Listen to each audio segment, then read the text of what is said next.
Candid conversations, unfiltered opinions, and humor with AVAG Beck's podcast. Hello all, welcome to another great episode. I have the pleasure of having Mr. Janneh Wright. He is the CEO of Primus, and we're going to find out what Primus is all about. So we're going to learn. There's going to be a lot to learn. I've had a conversation with him, and I do know he has a lot to share. So thank you for listening, and Janneh, welcome. How are you? Thank you. Thank you for having me. I'm great. Today's a nice day for this. Beautiful. I'm happy. I'm grateful that you made time to be with us today. So before we get into your journey, Primus, what do you do at Primus? So Primus is a business consulting firm that specializes in the back office services for nonprofits and small and medium-sized businesses. We specialize in accounting, human resource management, and administrative operational support. So just helping organizations manage the entire back office, giving a lot of leadership more time to really focus on their core mission and not have to worry about some of these business aspect things that has to be done on a day-to-day basis. Made you think that we want to do that? Why do you think CEOs and founders want to focus on their core mission? I mean, that's what you started this for, right?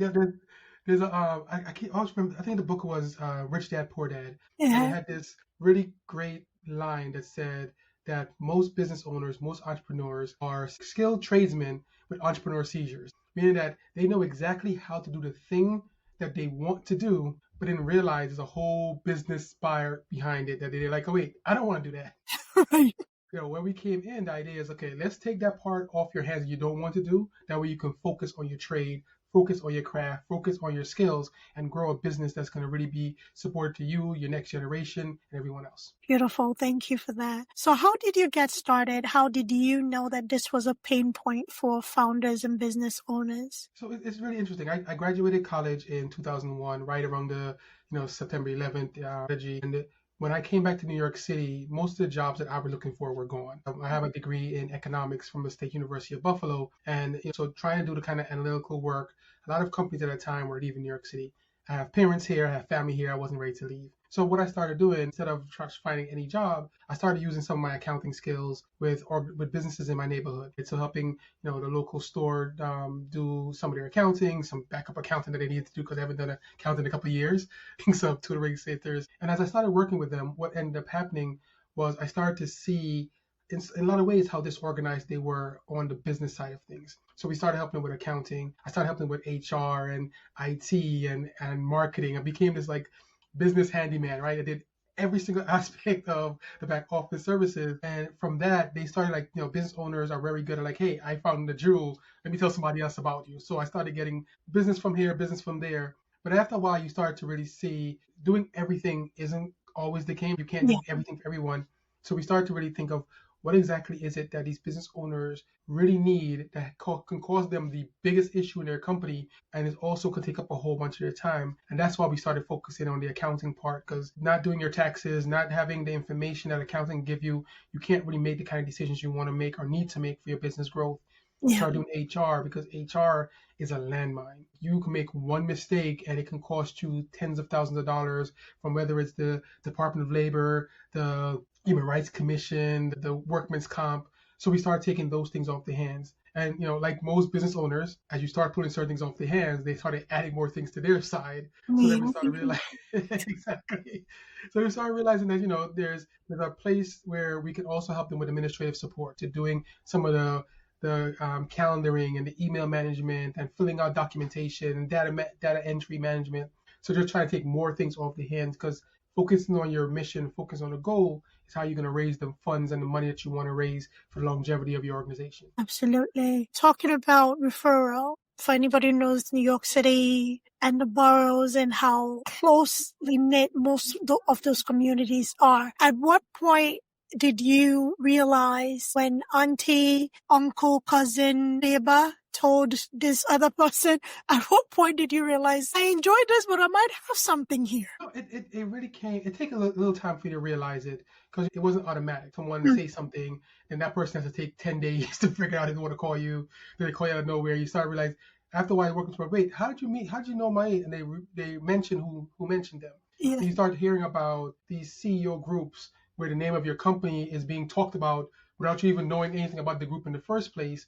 She's like that. So there is a thing where people start talking about you. Mm. Part of what I learned later on in life, which I wish I understood in the beginning, is how to leverage that, right? Start, hey, where'd you learn about me? How'd you learn about me? What were you talking about? What exactly made you want to call me? I didn't do any of that in the beginning, which I wish I would have, because I think it helped us grow a lot quicker. But then when you start asking those questions, you start to realize that what people are looking for is the ease, right? You're taking a lot of pressure off of someone, and they want to tell everybody about that pressure that you're Right. taking off of them. They want to, I always talk about one of my first clients. The reason she became a client, the reason I approached her in the first place, because I used to see her every Friday walking away from her office with these two big bags of huge, large bags. And then one day I walked up and like, oh, what's in the bag? She said, oh, it's just some work I have to do, some accounting work or some HR work I have to do. And then on Monday, you see her come back with the same two large bags. I'm like, I'm guessing the weekend and life happens. You didn't get to do it at home. And that's what made me realize that there is a niche here. Because you Yeah. realize that, the intention to take work home is a beautiful intention. The reality of taking work home when you have kids and family members and spouse and a house to clean and food to make is that you're not going to get it done. So that bag is going to stay that way and it's going to keep causing you more and more agita, more and more stress. So me coming in and say, hey, let me hold those bags for you for a couple of days. I'll take care of it. You do what you got to do and we keep moving. And that's when I realized there was definitely a niche here that people were looking for support in running their businesses. Beautiful. So let's talk about something that you mentioned previously, which is pivotal. I just had a conversation about this. You said you wish you asked questions earlier when people started mentioning you, like, where did you hear about me? What were you talking about? How did my name come up? What are the things that person mentioned I did for you? Do you think that there's a cultural element when it comes to humility, staying humble, not asking too much questions, not seeming like you're prying, played into that? Absolutely. We as a people don't really ask questions about anything. Whatever lands in front of us, we're going to take it and keep moving. Good or bad, we're going to work through it. We're going to figure it out. Right. So when it comes to those kind of things, it's kind of hard to think. I think one of the reasons that I realized this was an issue for me is what I called myself. I wasn't a CEO. I was a guy doing accounting work or a guy doing this. So when I'm talking to someone who's the CEO, I kind of like downplayed my own worth.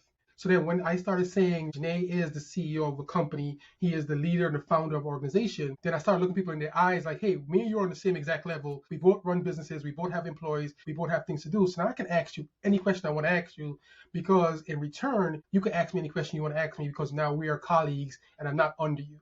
So I think sometimes that hierarchy and that scarcity of like, I don't want to rock the boat and upset this person. You're running a company. You got to do what you got to do to survive in this very hard work that we do. Once I gave myself that title and I start feeling a little bit more confident in myself and my business, everybody that I talk to we are colleagues. I'm not your subordinate. I'm not your employee. I work in the same line as you as I run an organization like yours.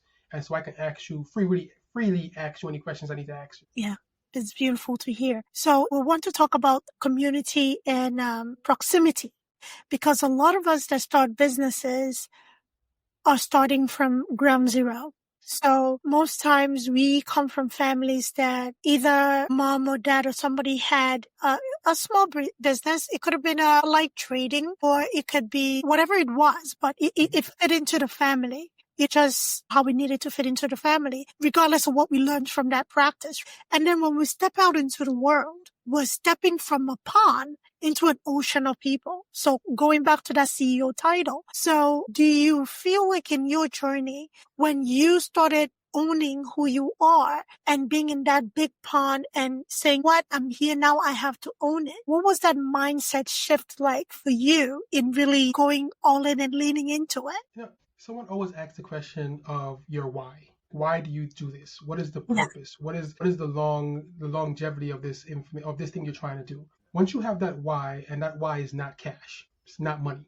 There's something else behind it that drives you. Once you have that why should really turn that knob for you, right? My why is I have two daughters now, right? They're 8 and 10, and they're gonna get more and more expensive every single year with all the activities they got to go to. So I can't afford to be timid about the growth of my organization. I can't afford to be timid about where I want to take my business because this is how I feed my family. So my why is part of that.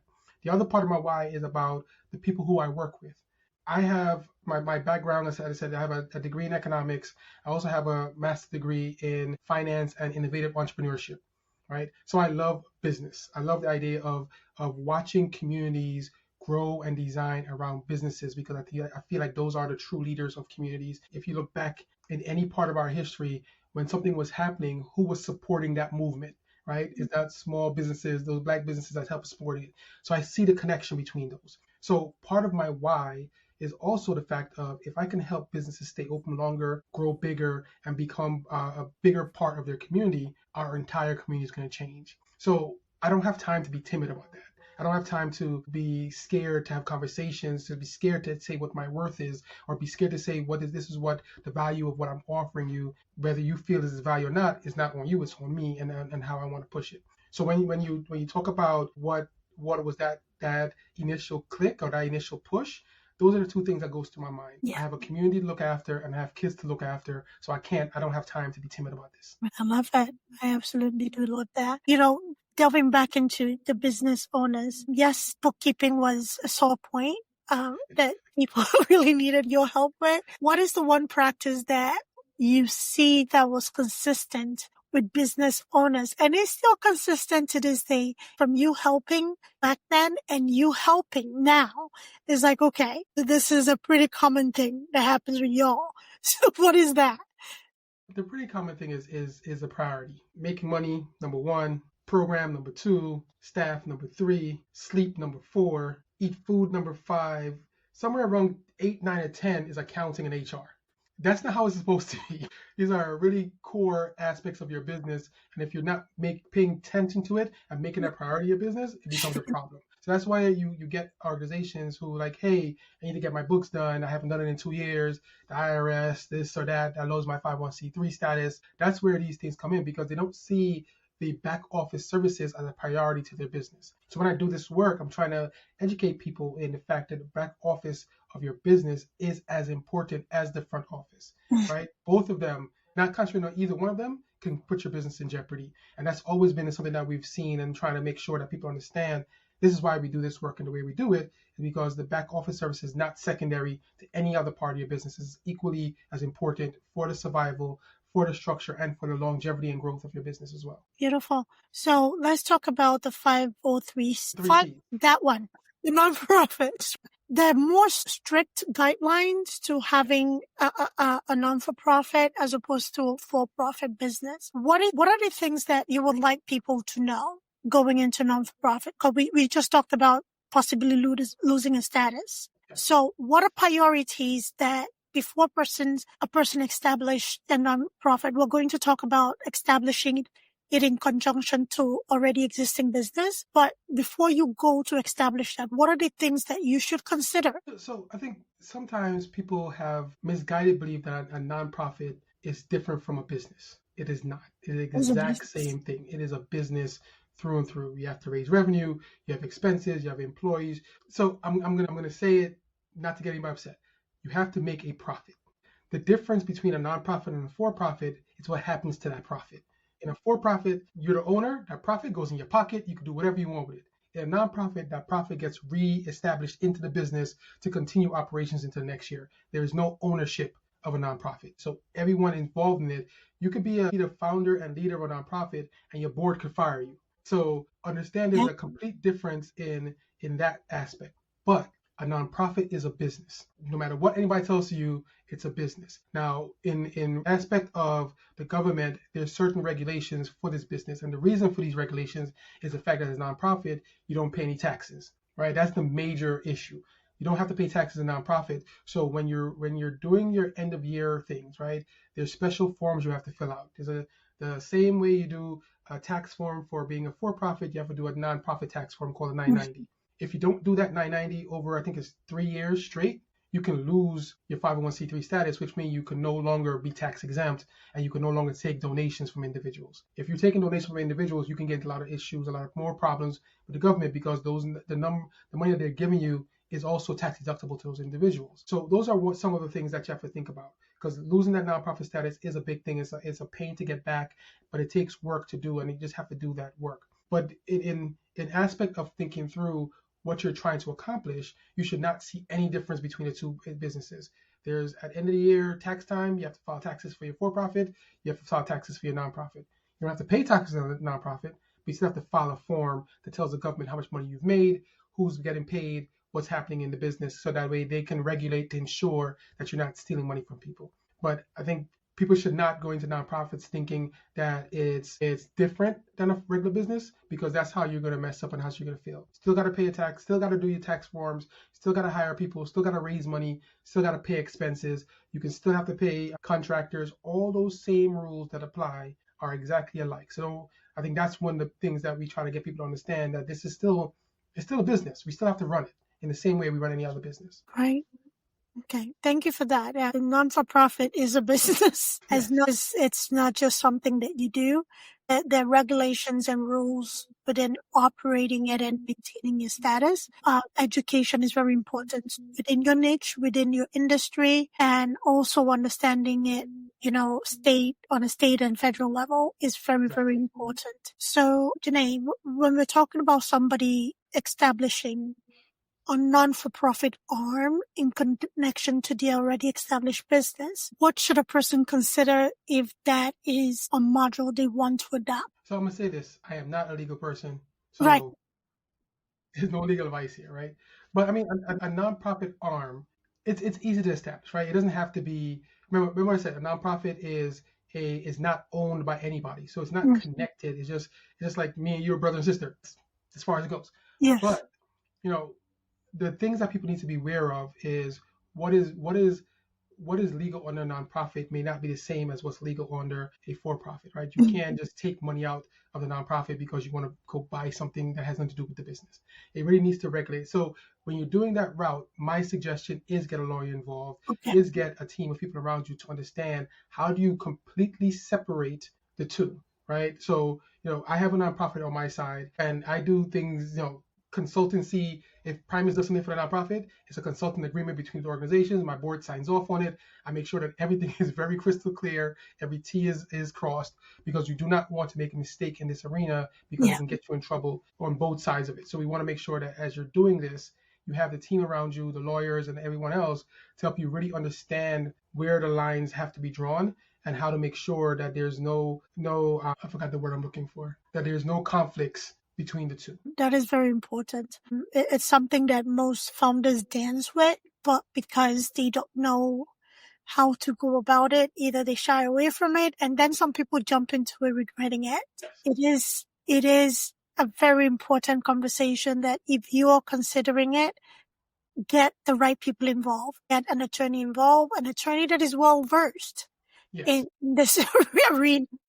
Had to put that in there. So somebody is well versed. So, you're managing, in the sense you're managing CEOs and founders and helping them run their back office and things of that nature. I know founders sometimes get so married to their practices that it's sometimes difficult to pull them apart from the very unhealthy things they do. So what has been your experience with that? No, we all go through it, right? It's like muscle memory is like brain memory, right? You're gonna do exactly what you need to do as quickly as possible to get it done, right? The concept of I can do it. It could take me less time to do it myself than to teach you to do it. Delegating it, you're not gonna do it the way I want you to do it. All these are conversations we have in our brain, but it's a short-sighted conversation, right? Yeah. It's not really thinking of the growth of the organization. Yes, I can do it 5 times faster than you, but that means every time it happens, I have to do it over, right? I have to keep doing it.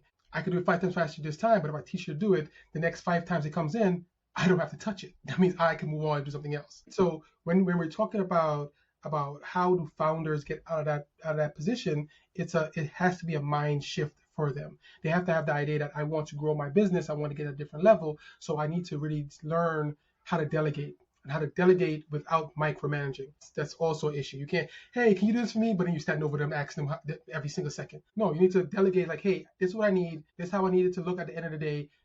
Can I get it by Friday? And I'm gone. That's it.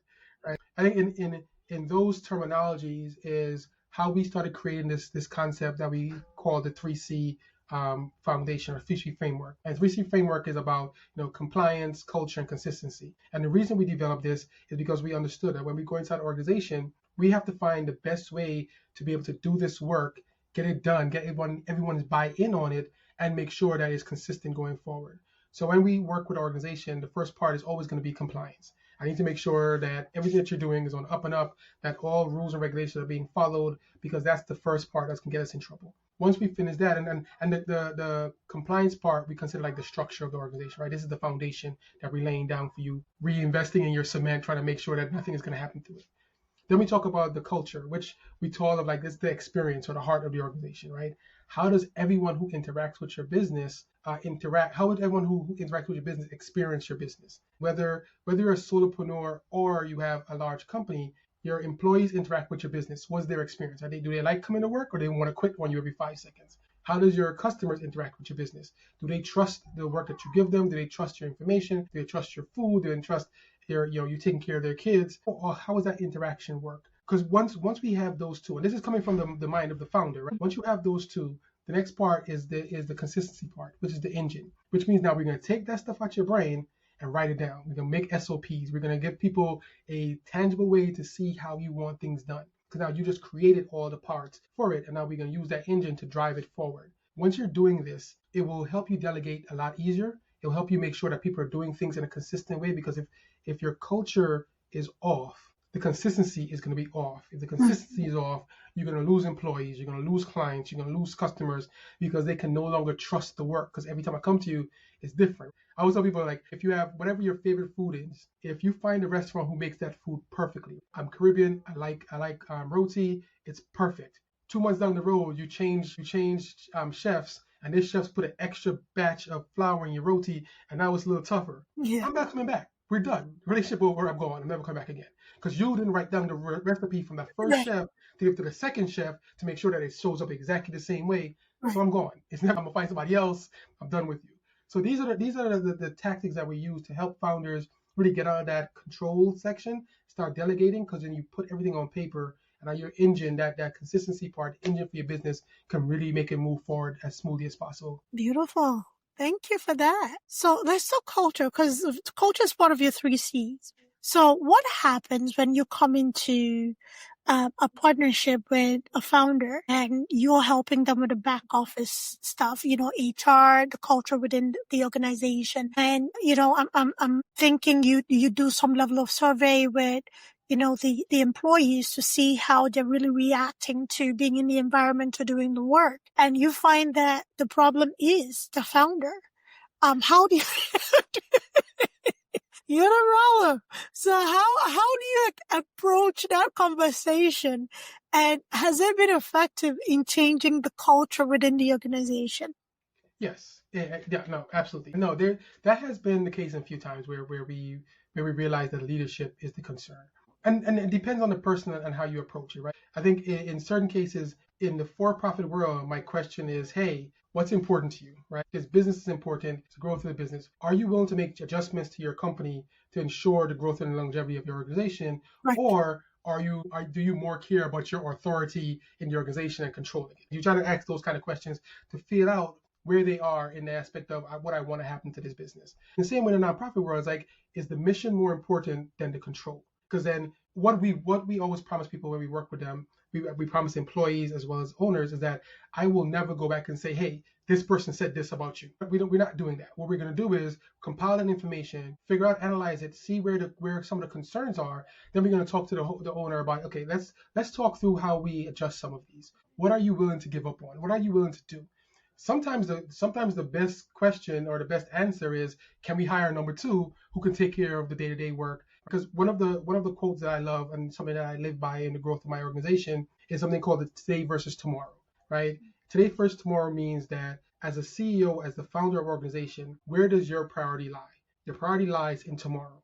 Your job is about growing the business, is about the future of the organization. Today should be somebody else's task. So you hiring that number 2 or getting that secondary person in your organization who can manage the day-to-day aspect is what you need. And what usually happens when in those cases where that tension between the founder and employees, it kind of gives that break between the two. Because now my job as the founder of organization is always talking about the growth, the environment, anything that's affecting the organization, and then giving it to my number 2 to implement and grow with the clients. So sometimes as a founder, you have to realize, if you are the right person to lead the day-to-day operations of an organization. Not saying anything about your genius, not saying anything about your skill level or your abilities. It's just about the interaction. Have you gone through those trainings to help you become a better manager? Do you have time to go through those trainings? Do you need to go through those trainings? Because not everyone is going to be on that same case. But here's something else about this that I want to make sure that we talk about. We talked about the building of culture. My style and your style may not be the same. My style and your style might be opposites. I'm the owner of the organization. Why should I hire you if our styles are different? Because then you're going to have a culture clash inside this business. So when we talk about culture also, you have to also think about the hiring process. I need people around me who's going to match my style and my culture, who's going to help me grow my business and not be upset of the way I react or way I talk about certain things because they understand or they're in that same kind of cultural feeling. The way that I express myself doesn't offend them. If I am a straightforward kind of person, if you need a supervisor who's going to woo-woo you all the time, you can't work for me because you're going to be crying every 5 minutes. So in my interview process, one of my questions is going to be, how do you react to criticism from your supervisor? Because I need to understand that you're going to be able to work with me in that way, because I am the owner of the organization. I should be the person setting the culture of how things work here, right? So sometimes I understand it can be the owner, but the reason behind it being the owner could be also up for debate, right?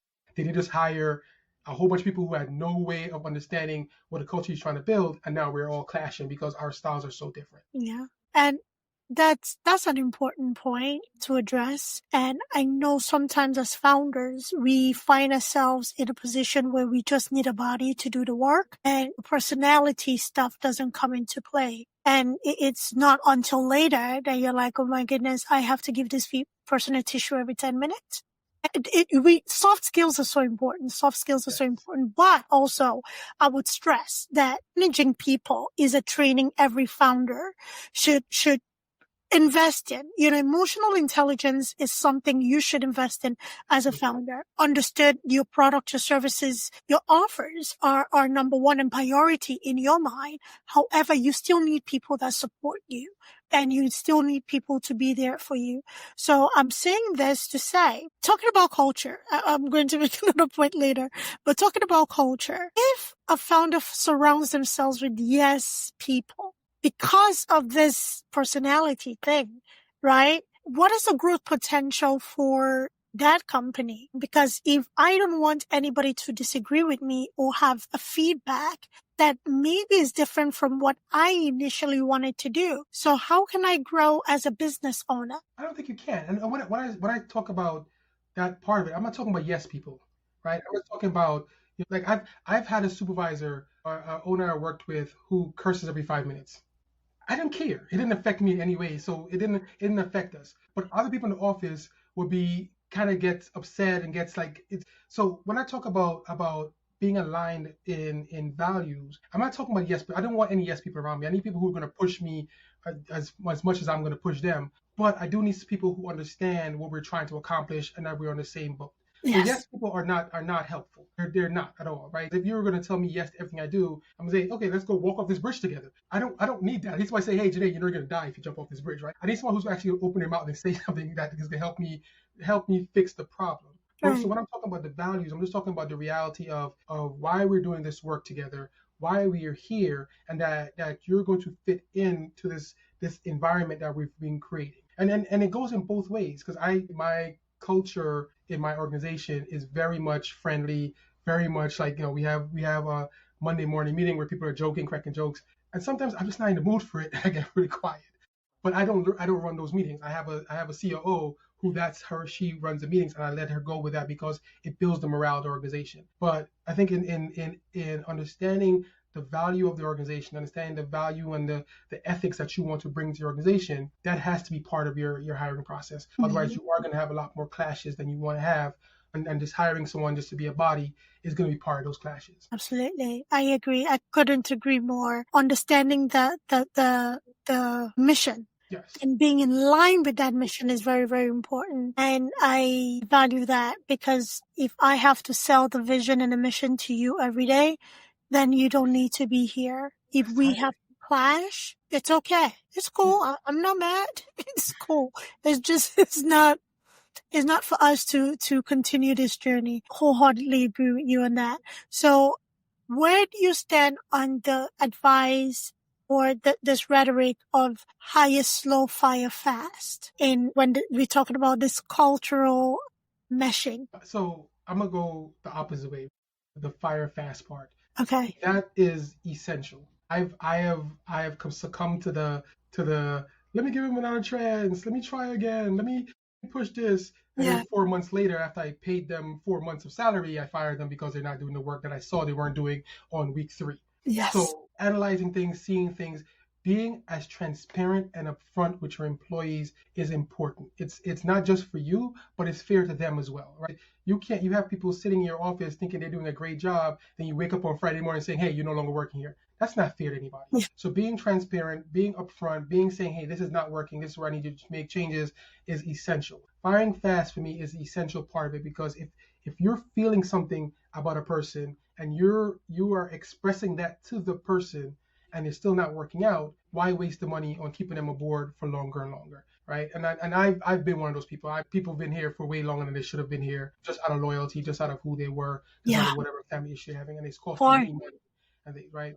The hire slow part is the part I have a problem with, right? No. And if you talk about hire slow in essence of timing, I've been through potential interviews which I'm being interviewed 6 times. That's ridiculous. Yeah. I'm looking for a job. You're going to end up losing me because I'm not, oh, you're interested in me? Oh, I'm stopped all my searches. No, I'm not stopping any searches. I still have every single search out there. So understanding how to hire slow for me just means do your due diligence. You have to ask the right questions. You have to make sure that the right people's in the room to help ask the secondary questions. So having 6 interviews is ridiculous. Having multiple interviews gets to a point where someone's going to get annoyed and frustrated with this process and want to move on someplace else. So hiring slow just means being very intentional with your research, your interviewing, your review of the resumes, the questions you ask. 2 or 3 meetings is fine, but don't extend it beyond that, because it becomes a situation where you're not being fair to yourself, your team, or this person, because you're kind of dragging this situation on longer than you need to. I agree with that.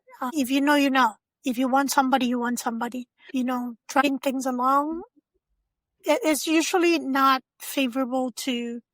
They may shrug it off as like, oh, there's other talents, but if you don't make an offer or show interest at a reasonable time, you risk losing a potential candidate to a competitor or another company, because the same things that attracted you to this person, other people are seeing the same things too. It's kind of like dating. You see this pretty girl or this handsome man, and you're like, okay, and then let's just be friends. You put somebody in the friend zone, you're going to stay in the friend zone for We good. I'm good.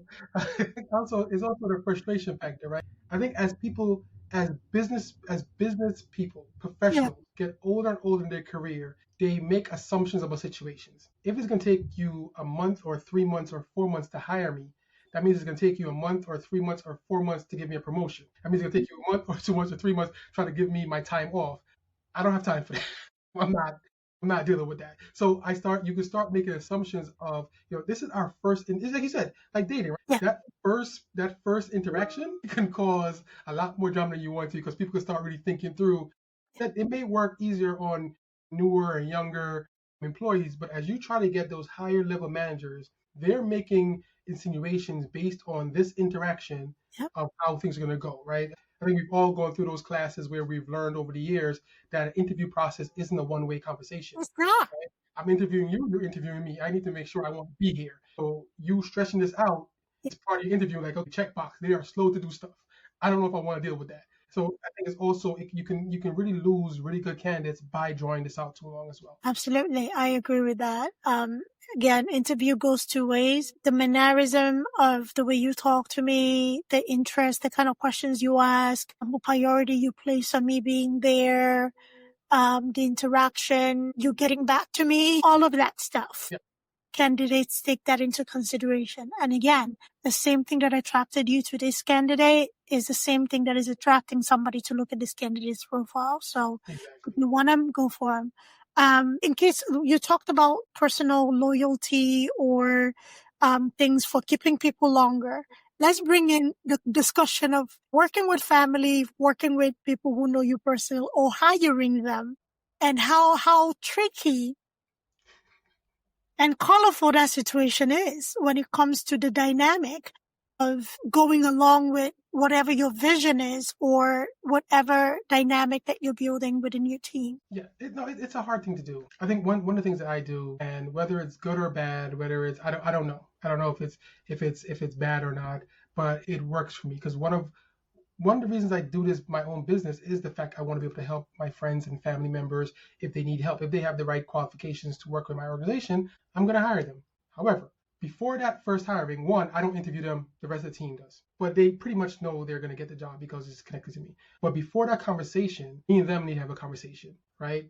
This is the way I feed my family, right? This is how I take care of myself, my family. This is how I'm going to survive in this world. I will react to you probably a little bit worse than I would react to a non-family member or a non-friend because I expect you to do more because you understand that this is the way that I feed my family. An employee comes in who has no connection to me is going to do the job because I'm paying them. You as a family member or friend member is going to do the job because I'm paying them and we're family. So having those extra conversations, it's kind of like I'm setting a verbal contract with you, like, hey, understand that if you mess up something that is idiotic, I'm going to be more upset with you than anybody else because you are my family and you should treat this company as such, right? You come and do the same level of job you'll do with anybody else, but you need to add in that extra push that this is how Janneh feeds his daughters, and I'm going to make sure that I'm not going to be the mistake that makes him lose that because he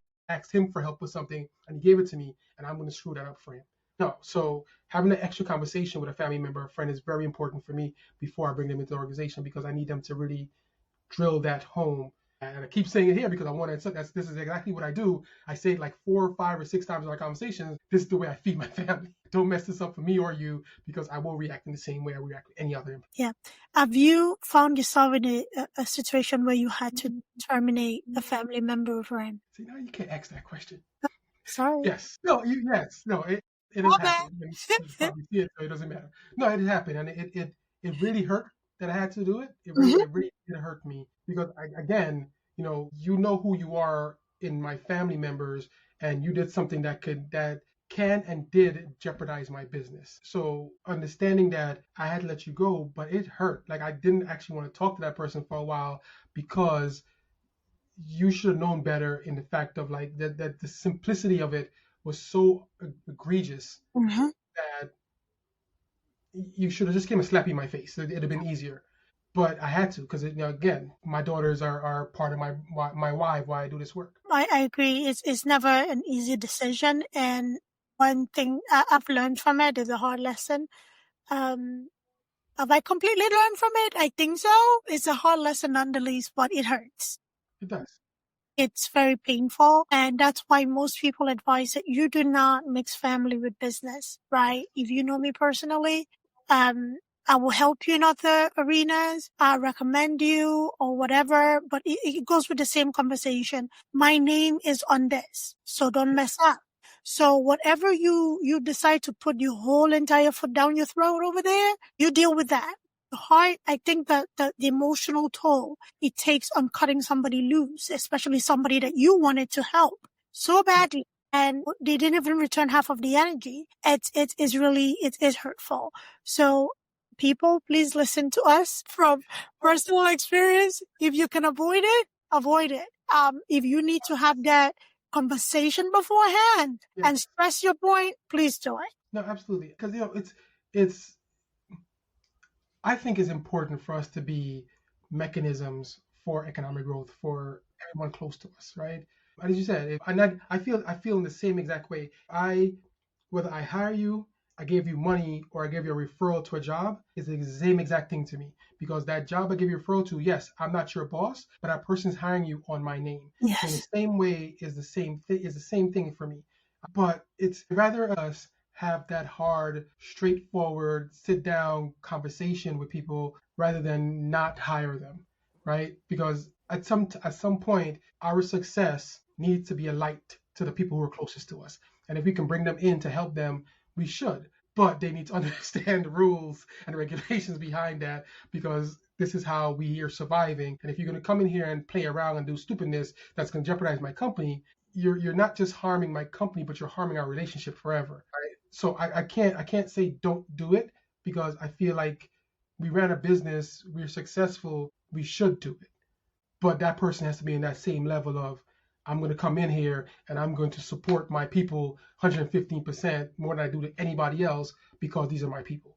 So Yeah. it's kind of like that catch-22 situation for me. It has to be a buy-in on both sides. It cannot be one-sided. And sometimes you have that buy-in initially and then it wanes, right? Yes. And the issue, I shouldn't really call it an issue. I think the caution here for me, is do it if you can. Do it if you have it in your heart to do it. I know me. I know how I get when it comes to betrayal, right? And especially a betrayal that is impactful on the hard work that either I'm doing or everybody else is doing around me. And such behaviors have a negative impact on the team of people that are not related to you.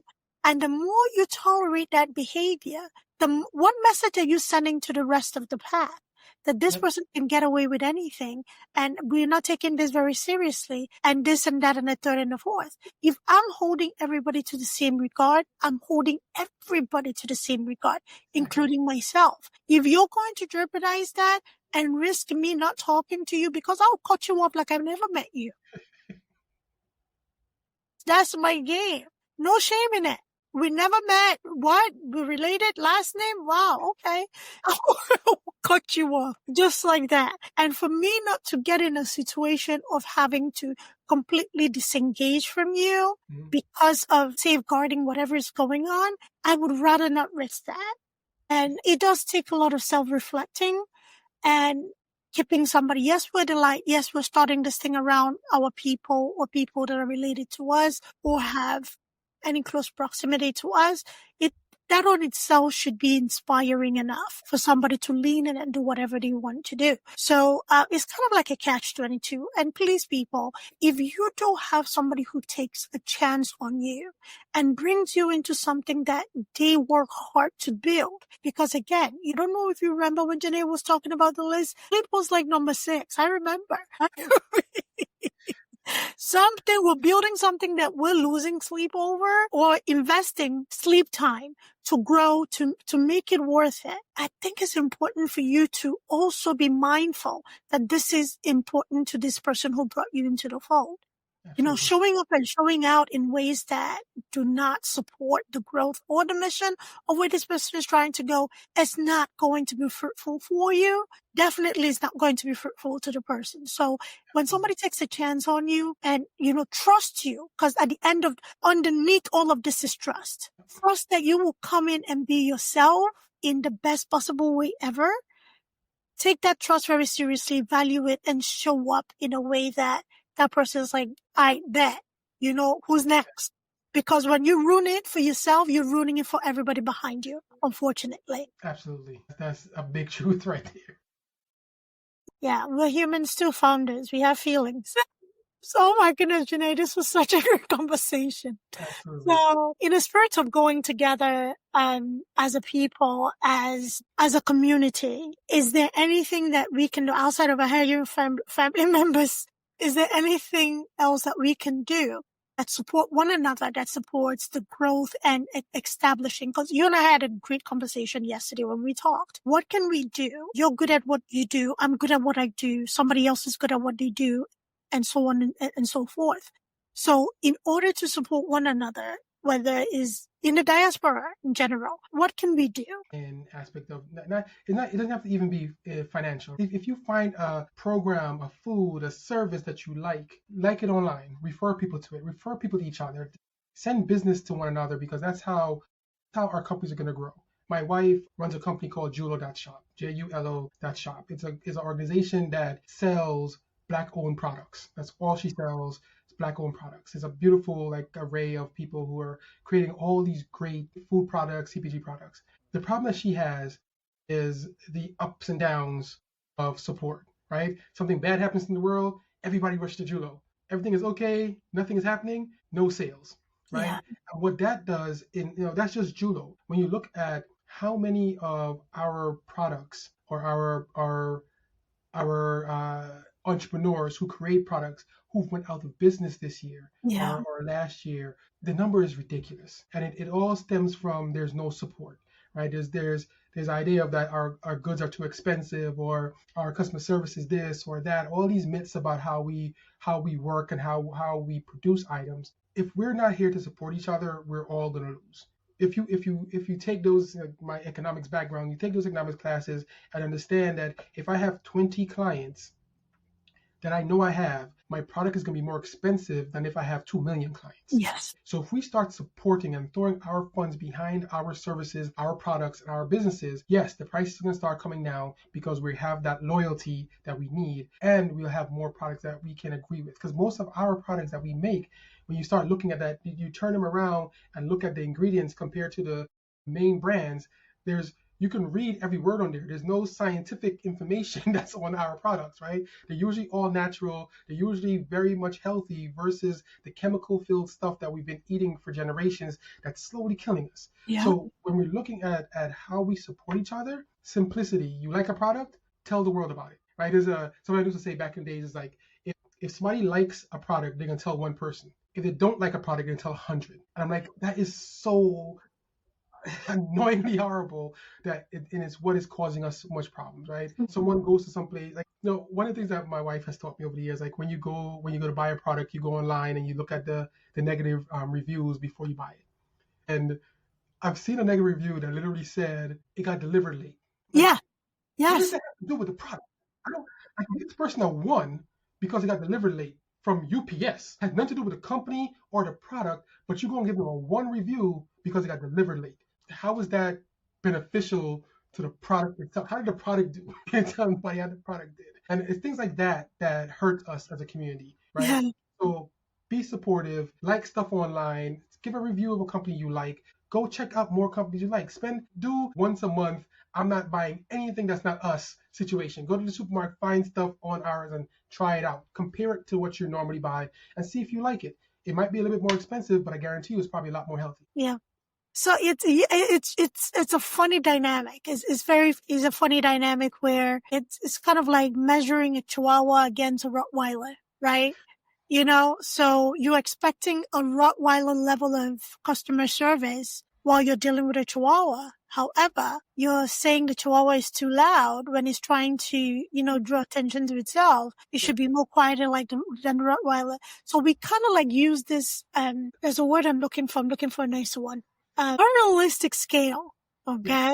We use all this unrealistic scale to like measure one another. We want, Starbucks level, display. However, you're here bootstrapping your coffee shop. Why are you not having the best headphones and the fancy cups and getting to me just like that? So it's a very human thing to do, but we tend to treat each other in a way that is not decent.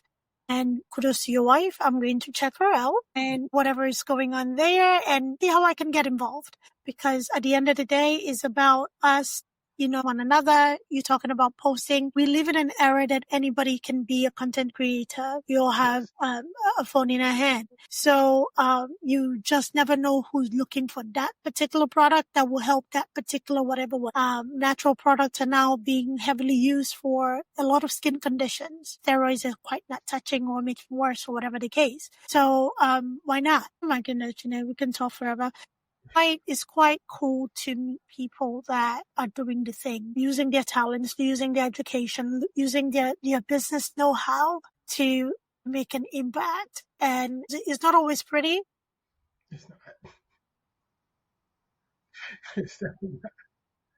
It's not always pretty, but when that impact is made, it's quite enjoyable. It's quite great to see. So I thank you for making your impact and growing your community and hiring family members that you're having a really strong conversation with. I might ask for that script. I might ask you for that script because it's hard out here.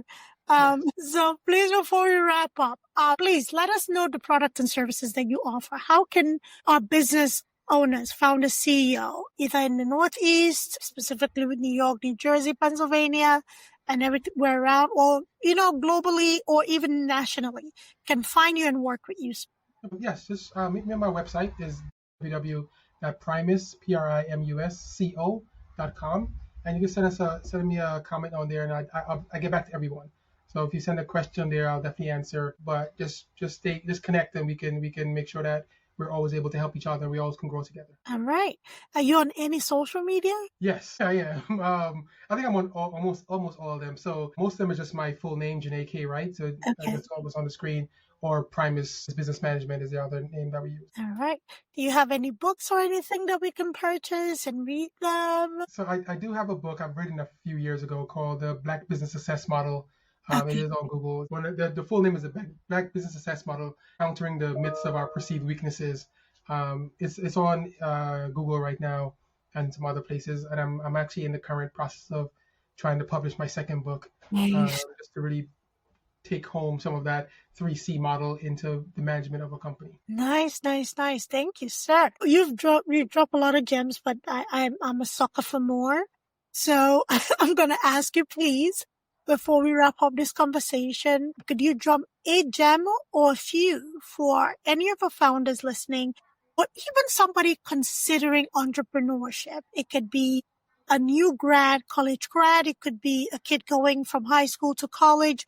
It could be somebody at a midlife level, changing careers or considering changing careers and starting a business. Sure. I think, one of the things I'll tell people about entrepreneurship is that it is hard.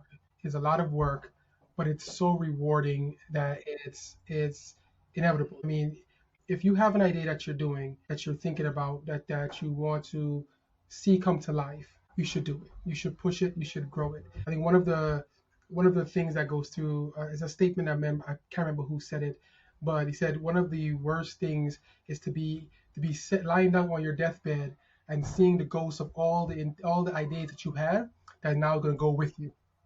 So all those things that you want to do, go for it. Try it. This world is as big as or as small as you make it, and you have the opportunity to do things. It's not going to be easy. It's definitely not going to be simple, but it's rewarding. Right? And as someone who started a business and was in a situation where had to deal with other people's influence, and I can say, you know what, I don't need to be here because I have this side thing that I can go on to. It was important for me to have that kind of confidence and respect for myself. So these kind of things are inevitable. If something that's really drawing on your spirit to do it. And I'm not saying quit your job. I'm not saying take your entire savings and do it, but start the process. Write that business plan. Talk it out with other people. Rejigger it as many times as you need to get to the point where it becomes, this doesn't make sense for me not to do it, right? Write it out, do that business plan over and over again. Every week, touch it, keep going at it, because I want you to get to the point where it does not make any sense for you not to move forward with it. And it's so part of your soul that you have to get it done.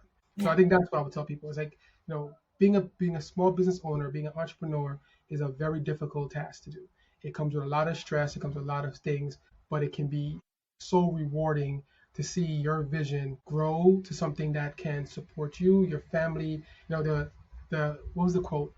Legacy, right? Legacy is not just about you, right? Legacy is the dreams of our ancestors and the future of our kids, right? Wow. That's what legacy is. So if you want to build that kind of legacy, your dreams, your things are part of what you need to get out. You touched on something that just tugged on my heartstring.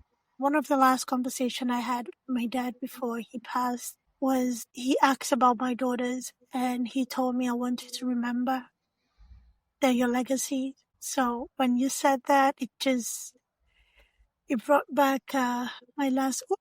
Don't cry. All right, so get off my soul. Coming over here to make people cry.